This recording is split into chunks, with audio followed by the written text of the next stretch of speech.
과거에 어떤 정권도 이런 짓을 못했습니다. 겁이 나서. 근데 여기는 겁이 없어요. 보통은 겁나서 못합니다. 안 그렇습니까? 대통령 임기연연이 뭐가 대단하다고 너무 겁이 없어요. 하는 거 보면은. 대통령 임기연연이 뭐가 대단하다고 너무 겁이 없어요. 하는 거 보면은. 윤석열 당선인은 임기 첫날부터 광화문 시대를 열겠다고 공언해 왔습니다. 새로운 대통령실은 광화문 정부 서울청사에 구축될 것입니다. 기존의 청와대 부지는 국민께 돌려드릴 것입니다. 당선 직후 청와대에 광화문 이전 플랜을 가동해 정부 청사와 외교부 청사를 후보지로 추렸지만 경호를 둘러싼 우려와 교통 문제 등은 여전히 난제입니다. 이 때문에 새로운 대안으로 서울 용산의 국방부 청사가 검토 대상에 올랐습니다.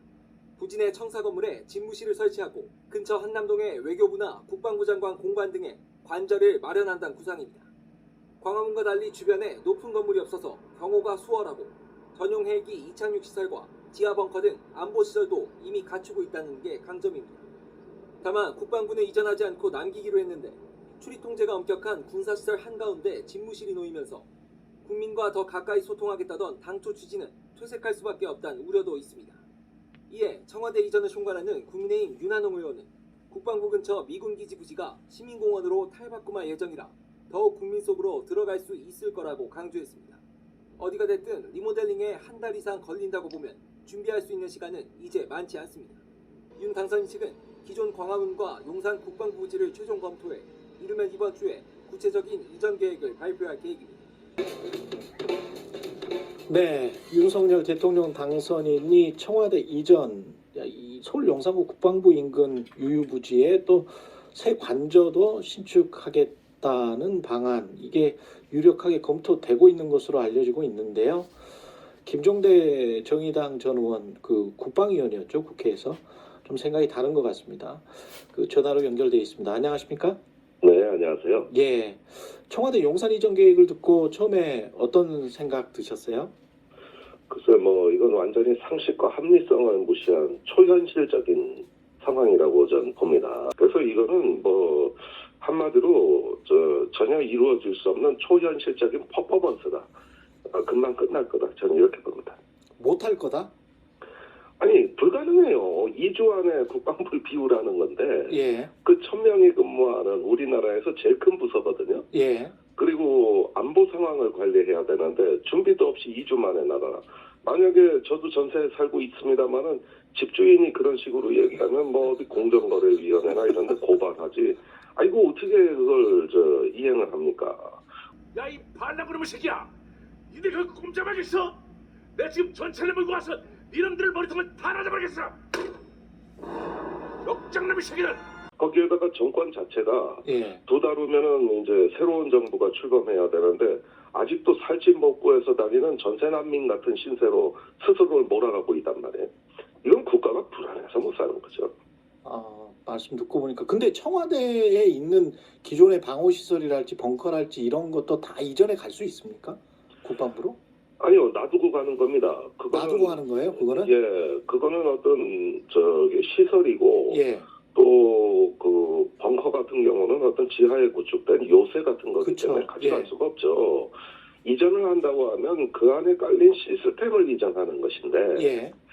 사실상 청와대 위기관리센터는 국가 안보 상황뿐만 아니라 테러, 자연재해, 또 사회 혼란 이런 것까지 종합적으로 관리할 수 있는 그 종합 위기관리센터고요. 여기에는 엄청난 돈과 시간, 노력이 투입된 거예요. 예. 그러니까 이런 시스템을 옮긴다 하더라도 어디로 옮길 거냐. 이거 청와대 지금 새로운 상황실을 어떤 유상을 국방부에 갖춰야 되는데 그렇겠죠. 예, 장소도 아직은 모호하고 이전에만 또 1, 2년 걸릴 거거든요. 1, 2년? 그럼요. 그 시스템이 그냥 가는 게 아니거든요. 예. 거기에다가 대통령이 왜 어디 행사 가면은 주변에 핸드폰 다 마비되지 않습니까? 그렇죠, 그렇죠. 예, 그래서 그 통신도 차단하고 또 물류와 통신이 마비된 상황에서 대통령은 통화가 돼야 되기 때문에 통신 체계, 즉 그걸 전담하는 통신단도 따라가야 되는 거거든요. 그렇군요. 예, 그러니까 이게 말은 간단해 보이지만은 사실은 치밀한 계획을 세워서 1, 2년 준비해서 해도 될등말등한 일인데 이거 무슨 수로 한두 달 안에 끝냅니까? 비현실적이고 또 경호처에도 상황실이 있습니다. 아 그래요? 예, 예. 그 국정원, 뭐 경찰, 군부대 이렇게 연결돼가지고 대통령이나 주요 요인 또는 외국의 VIP가 왔을 때도 경호처가 다 이걸 안전에 만전을 기해야 되는데 예. 그러려면 고도로 전문화된 경호처 상황실이 있어야 되거든요. 음. 그런데 경호처를 국방부로 옮기면은 거기 어디다 상황실을 만들 것이며 시스템은 언제 깔고 그 특수한 어떤 그 통신, 상황 통제 이런 어떤 장비, 차량 뭐 이런 것들 다 세팅을 해놔야 되거든요. 그러면 국방부 내에 있는 뭐 군사지휘통제본부 벙커가 있잖아요. 있죠. 그것과 청와대 거는 다릅니까? 그렇게 그거를 사용할 수도 있는 거 아닌가요? 아니 우선 전혀 다릅니다. 그 합참의 지휘 통제실, 예. 즉 벙커가 있는데 이건 합참 의장의 공간이에요.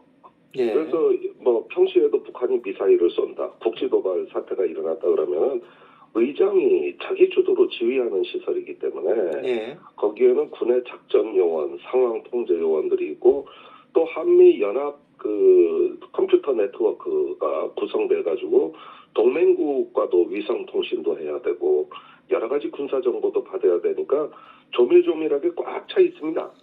그런데 여기에 대통령이 들어가면은 어디다 자리를 마련해 줄 것이며 그러면 군인들 다 쫓아낼 겁니까? 그러니까 이게 그 합참 지하 벙커를 뭐 대통령이 쓰면 된다 이러는데 아니 우리가 군대에서 훈련하는데 중대장이 잘 자기가 그 CP 만들어 가지고 있는데 대대장 뭐 사단장이 와가지고 갑자기 그 저기 내가 여기 있겠다 그러면 그 지휘가 됩니까? 그러니까 이거는 오히려 대통령이나 무슨 경호처가 가가지고 이렇게 뭐 저기 쓸 수 있는 시설이 아니라 예. 군인들이 임무에 전념할 수 있게 보호해줘야 될 공간이거든요. 근데 여기서 대통령이 NSC 상임을 연다, 뭐 여러 안보관계 장관 회의 같은 거를 유사시에 한다 그러면 앉을 자리도 없어서 서서 해야 되는데 이게 한마디로 말해가지고 국가안보의 ABC를 모르는 아주 그 비전문가들이 이런 얘기를 그냥 내질러 버리니까 군인들이 들으면 거의 기절할 얘기예요. 아니 이런 이야기 김기현 원내대표는 국민의힘 원내대표는 방금 전에 네. 비서동의 그 비좁고 노후하고 뭐 이런 상황에서 그 내부 직원들 그리고 수석이나 비서관들과 자유롭게 소통을 잘할 수 있는 그런 공간이 필요하다. 그다음에 두 번째는 국민과의 소통을 훨씬 더 잘할 수 있을 것 같다. 뭐 이게 두 가지잖아요, 명분이. 이거는 어떻게 보세요? 아니 그러니까 어디서 주어들은 막연한 얘기를 가지고 그 자기가 직접 봤냐고요. 그거 다 점검해봤냐 이거죠. 그러니까 그런 어떤 소통의 문제라든가 또 여러 가지 어떤 업무 효율의 문제 이런 문제들을 해결을 하려면은 어떤 그 시대 상황에 맞는 새로운 공간 또 시민들과의 소통이 이루어질 수 있는 새로운 어떤 권력의 모델 뭐 여러 가지 지금 생각할 게 많습니다. 그런데 지금 이야기는 김기현 원내대표가 얘기한 그 이유 하나만으로 군사력을 통제하는 우리나라 최고의 국방의 어떤 심장부를 비우라는 얘기고 그리고 국방부가 저기 사방팔방으로 흩어진다는 얘기예요. 그러면 지금 비서들하고 뭐 저기 청와대 안에서도 한 1분 거리에 있습니다. 걸어서는. 예. 이거를 1분 1초라도 아끼기 위해 가지고 지금 어떤 우리나라 안보의 군사력을 통제하는 문민 통제 핵심 부서를 갖다가 일단은 저 공중분해 시킨다는 얘기인데 이게 도대체 연결이 안 되는 얘기를 하시니까 이게 참 여러 가지로 답답하기만 하고 아니 다 한때는 집권을 해보셨던 분들이 이런 얘기를 하니까 참 저로서는 답답합니다. 국방부는 부서가 크기 때문에 이전 비용이 많이 들어요 실제로. 그런데 이걸 거꾸로 얘기하세요. 저기 광화문에는 이전 비용이 1,000억이나 드는데 국방부는 부지가 많아서 500억밖에 안 돼. 이건 완전히 사실을 허도하는 거거든요. 예, 국방부는 그 인원도 많고 예하 직할 부대도 많기 때문에 이게 이동을 하면은 그 이동을 하는 곳에서는 이미 입주해 있는 부서가 연쇄적으로 또 나가야 되고 예, 이렇게 되면 눈두덩이처럼 비용이 불어나가지고 어제 민주당은 뭐 1조 원이라 그랬는데 저는 1조 원 더 든다고 봐요. 1조 원도 더 든다? 1조 원도 더 들죠. 실제로 그 국방부가 근무하는 그 공간은 방호가 철저해야 되거든요. EMP라고 전자기파 방어를 해야 되거든요. 예. 그거 하나만 여기까지. 해도 1,000억 원입니다. 김종대 전 정의당 의원이었습니다. 고맙습니다. 네, 감사합니다. 갑작스런 이전 계획에 울상짓는 이들은 또 있습니다. 국방부 청사 인근 재개발 사업 예정지 주민과 관계자들입니다. 현재 국방부에 인접한 재개발 정비사업 예정지는 한강로 일가와 삼각맨션 특별계획구역 등 2곳. 모두 서울시 계획지침에 따라 지상 30층 이상 고층 건물을 지을 계획을 세웠습니다. 뉴스가 있는 저녁 제작진이 현장 주민들을 만나봤습니다. 주민들은 수건사업인 재개발이 좌초될까 우려를 나타냈습니다. 현재 청와대 인근처럼 건물 높이를 지상 4층으로 제한하는 등 계획에 차질이 생기면 사업 자체가 무산될 수 있다는 우려에 주민 목소리를 듣지 않았다는 불만까지 터져나옵니다. 어떻게 해야 되는가? 그리고 또 뭐 여러 가지 그 제약들이 따를 거 아닙니까? 이런 측면에 봤을 때는 사업주는 굉장히 좀 악재라고 볼 수가 있죠.